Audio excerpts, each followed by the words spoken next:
يجب علينا إخوة الإسلام والإيمان ونحن نستقبل العشر الأواخر من شهر رمضان المبارك أن نجد وأن نجتهد في العبادة والطاعة لله رب العالمين في هذه الأيام الباقية من شهر رمضان المبارك التي ربح فيها من ربح وخسر فيها من خسر.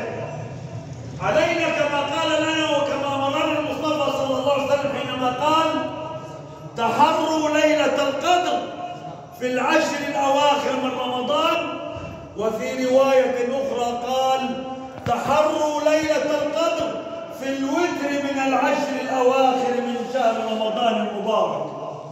وكيف نتحرى يا أمة خير الأنام، يا أمة محمد صلوات الله وسلامه عليه؟ علينا أن نقيم هذه الليالي المباركة بالطاعة وبالعبادة وبقراءة القرآن الكريم وبمدارسة سنة رسول الله صلى الله عليه وسلم وبالعلم وبمدارسة العلم في هذه الأيام المباركة والليالي السعيدة التي تهل علينا أيام وليالي العشر الأواخر من شهر رمضان المبارك.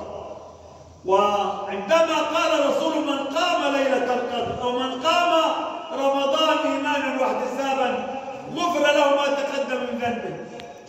ما معنى قام؟ أي قامه بقراءة القرآن وبالدعاء لله رب العالمين وبكثرة الصلاة والسلام على رسول الله وببر الوالدين وبصلة الأرحام وبالصلح بين المتخاصمين وبإعانة المحتاجين وبجبر الخواطر. كل ده من ضمن القيام سنة على رسول الله صلى الله عليه وسلم. لأنه كيف تجعل نفسك أنك تقيم ليلة القدر أو تقيم ليالي رمضان والشيشة في فمك وسيرة الناس في لسانك والغيبة والنميمة حديثك، كل ذلك مطلوب ومنهي عنه. لا تكسب حسنات بل تحمل نفسك أوزارا وذنوبا والعياذ بالله. لأن الرسول صلى الله عليه وسلم قال لنا حديثا شريفا يأتيه فيما معناه كما قال: 5 أشياء تحبط الصوم أي تبطل ثوابه. 5 أشياء: الكذب والغيبة والنميمة واليمين الناموس والنظر بشهوة والعياذ بالله.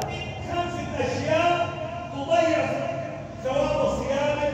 رب صائم ليس له من صيامه إلا الجوع والعطش.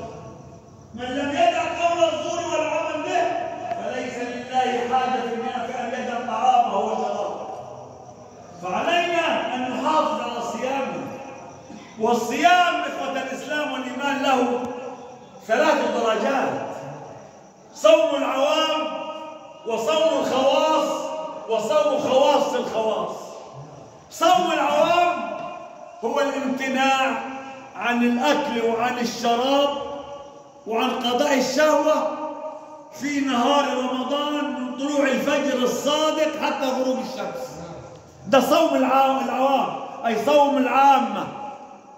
أما صوم الخواص وهو أعلى من درجة صوم العوام فهو حفظ اللسان من الكذب ومن الغيبة ومن النميمة ومن كلام الفضول ومن كلام الفسق ومن الرياء وحفظ النظر أيضا.